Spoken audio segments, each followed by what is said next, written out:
বিলাসপুর গ্রামের একটা ছোট্ট ঘরে বাস করত শ্যামলী ও তার মেয়ে আদুরি। কয়েক বছর আগে শ্যামলীর স্বামী দুনিয়ার মায়া কাটিয়ে পরপারে চলে যায়। তারপর থেকে শ্যামলী অনেক কষ্ট করে তার মেয়ে আদুরিকে লালন পালন করে বড় করতে থাকে। একদিন শ্যামলীর মেয়ে আদুরি শ্যামলীকে বলতে থাকে, মা, ও মা, প্রতিদিন তুমি এই একই খাবার খেতে দাও আমায়। এই একই খাবার খেতে খেতে তো আমার মুখ পুরো তিতো হয়ে গেছে। ভালো কিছু খাবার এনে দিতে পারো না আমায়? আদুরির কথা শুনে শ্যামলীর মনের ভেতর নাড়া দিয়ে ওঠে, কারণ দুবেলা সাধারণ খাবার জোগাড় করতেই তার অনেক কষ্ট হয়ে যেত। তবু তার মেয়েকে সান্ত্বনা দেওয়ার জন্য বলে সে, ঠিক আছে মা, আজ কষ্ট করে খেয়ে নে। এরপর থেকে তোকে আমি ভালো ভালো খাবার এনে দেব। কিছুক্ষণ পরে শ্যামলী হাঁটতে হাঁটতে নদীর কাছে চলে যায়।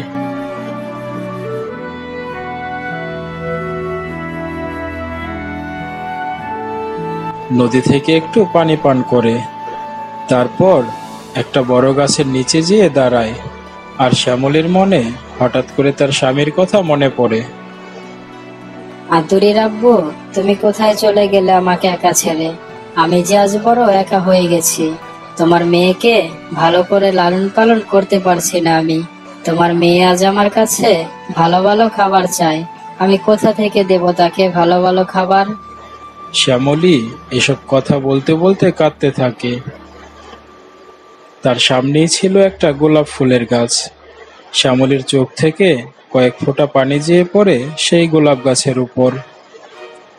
আর গোলাপ ফুল থেকে একটা সুন্দর পরী বের হয়ে আসে।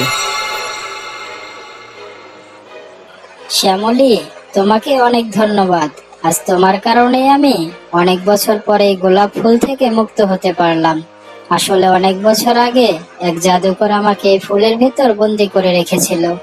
আর কোনো ভালো নিষ্পাপ সত্যবাদী মানুষের চোখের পানি আমাকে মুক্ত করতে পারত। আর তুমি আজ আমাকে মুক্ত করলে। আমি তোমার প্রতি কৃতজ্ঞ। বলো শ্যামলী, তুমি আমার কাছে কি চাও? পরিবন্ধু, তুমি আমার কারণে মুক্ত হয়েছো, এতে আমি অনেক খুশি। তবু তুমি যদি আমাকে কিছু দিতেই চাও, তাহলে আমি আমার মেয়েকে নিয়ে অনেক কষ্টের ভিতর আছি। তুমি এমন কিছু একটা দাও যাতে করে আমাদের সকল দুঃখ কষ্ট দূর হয়ে যায়। আমি আমার মেয়েকে নিয়ে ভালো থাকতে পারি। তোমার দুঃখ কষ্টের সকল কথাই জানি আমি। শোনো শ্যামলী, এই জঙ্গলের শেষ প্রান্তে পাহাড়ের কাছে একটা বিশাল বড় গাছ আছে। সেই গাছের মাঝখানে একটা গর্ত আছে। সেই গর্তে একটা আশ্চর্য সোনার হার আছে। সেই হারটা একটা জাদুর হার। তুমি সেই গাছের কাছে চলে যাও আর সেই হারটা নিয়ে গলায় পরে নাও। তাহলেই তোমার সকল অভাব দুঃখ কষ্ট দূর হয়ে যাবে। তুমি তোমার মেয়েকে নিয়ে অনেক ভালো থাকতে পারবে। তাহলে আমি এখন আসি, তুমি ভালো থেকো। তারপর পরীটা চলে যায় সেখান থেকে। এদিকে একটু দূরে আড়াল থেকে শ্যামলী ও পরীর সকল কথা শুনছিল নিতাই। নিতাই ছিল দুষ্ট লোক। আরে, পরীটা এসব কি বলে গেল? সে তো জাদুহারের সন্ধান দিয়ে গেল তাকে। যে করেই হোক আমায় শ্যামলীকে আটকাতে হবে, আর জাদুর হাটটা আমাকে দখল করতে হবে।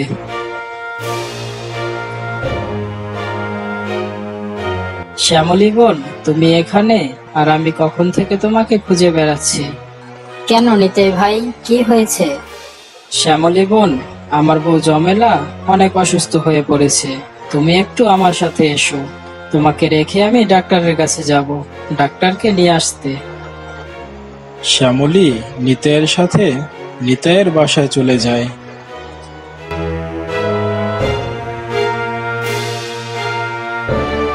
আর শ্যামলীকে দেখে জমেলা বলতে থাকে, আরে শ্যামলী, কেমন আছো? তা হঠাৎ কি মনে করে? জমেলা বোন, আমি তো শুনলাম তুমি নাকি অসুস্থ, তাই তো তোমাকে দেখতে এলাম। শ্যামলী বোন, আমি তোমাকে সব বুঝিয়ে বলছি। তুমি রান্নাঘর থেকে একটু পানি নিয়ে এসো।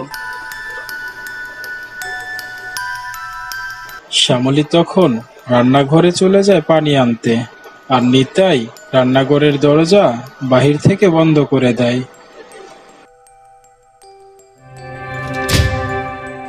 শ্যামলী রান্নাঘরে আটকা পড়ে রয়।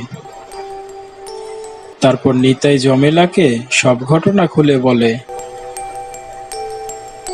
আর জমেলা ছিল অনেক লোভী। সে নিতাইকে বলতে থাকে, শোনো নিতাই, তাহলে তুমি বাসায় থাকো, শ্যামলীকে বের হতে দিও না। আমি যাই, সেই জাদুর হাটটা নিয়ে আসি। এই বলে জমেলা হাঁটতে হাঁটতে যেতে থাকে সেই জাদু গাছের কাছে।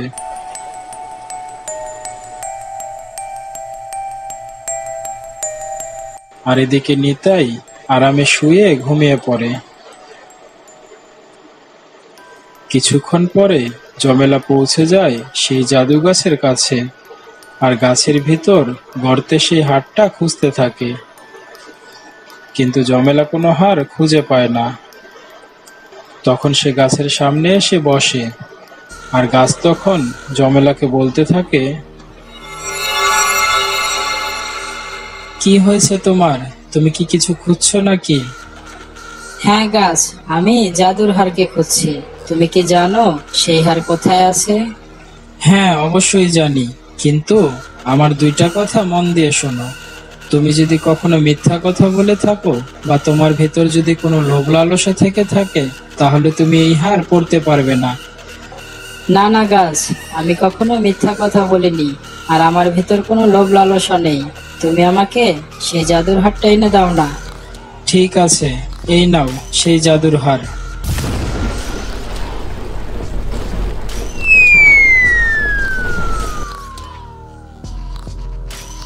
জমেলা সেই জাদুর হার পেয়ে গলায় পরে নেয়।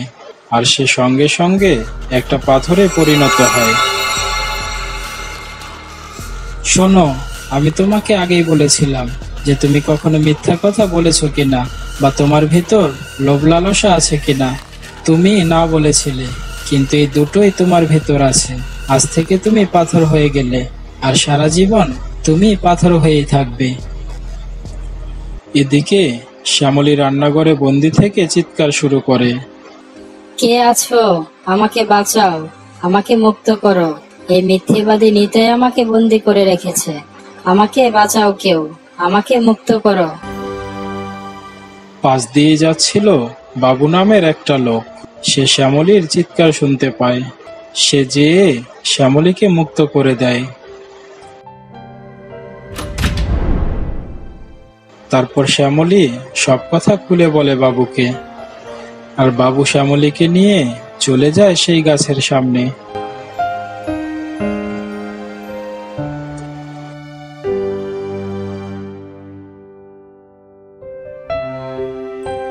আর তারা সেখানে যেয়ে দেখে জমেলা পাথর হয়ে বসে আছে। এই, তোমরা কারা? তোমরা এখানে কেন এসেছো? গাছ বোন, আমি হলাম শ্যামলী, আর আমার সাথে এটা আমার বন্ধু বাবু। আসলে আমার পরিবন্ধু এখানে আসতে বলেছিল, আর এখান থেকে জাদুর সোনার হাটটা নিয়ে যেতে বলেছিল। তুমি এখানে জাদুর হার নিতে এসেছো? তাহলে আমার দুইটা কথা মন দিয়ে শোনো। তুমি কি কখনো মিথ্যা কথা বলেছো? না গাছ বোন, আমি কখনো মিথ্যা কথা বলি না। মিথ্যা বলা যে মহাপাপ। আচ্ছা, তোমার মনে কি লোভ লালসা আছে? না গাছ বোন, আমার মনে কোনো লোভ লালসা নেই। আসলে সৃষ্টিকর্তা আমাদের যেভাবেই রাখে তা নিয়ে আমাদের সন্তুষ্ট থাকা উচিত। ঠিক আছে, এই নাও তোমার জাদুর হার।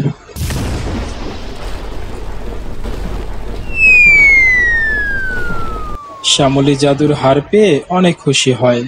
আর সে হার সে গলায় পরে নেয়। এরপর সে বলতে থাকে, গাছ বোন, এখানে যে পাথর হয়ে আছে তার নাম হলো জমেলা। সে আমার প্রতিবেশী। যদিও তার মনে অনেক লোভ লালসা আছে, সে আমাকে বন্দি করে রেখে এখানে এসেছিল। কিন্তু আমার কারণে সে এখানে বন্দি হয়ে থাকলে আমার মনে যে শান্তি পাবো না।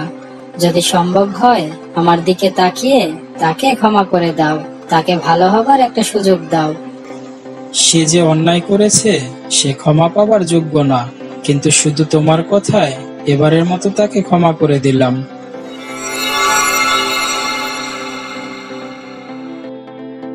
শ্যামলী, আমি পাথর হয়ে তোমাদের সব কথাই শুনেছি, কিন্তু কিছু বলার ক্ষমতা ছিল না। তোমার মনটা অনেক বড়, আমি তোমার ক্ষতি করেছি, কিন্তু তবুও তুমি আমাকে সাহায্য করলে। শ্যামলী, তুমি অনেক ভালো, আর আজ থেকে আমিও ভালো হয়ে যাব। আমিও কখনো কারো ক্ষতি করব না আর। তারপর শ্যামলী, বাবু, জমেলা সবাই যার যার বাসায় চলে যায়।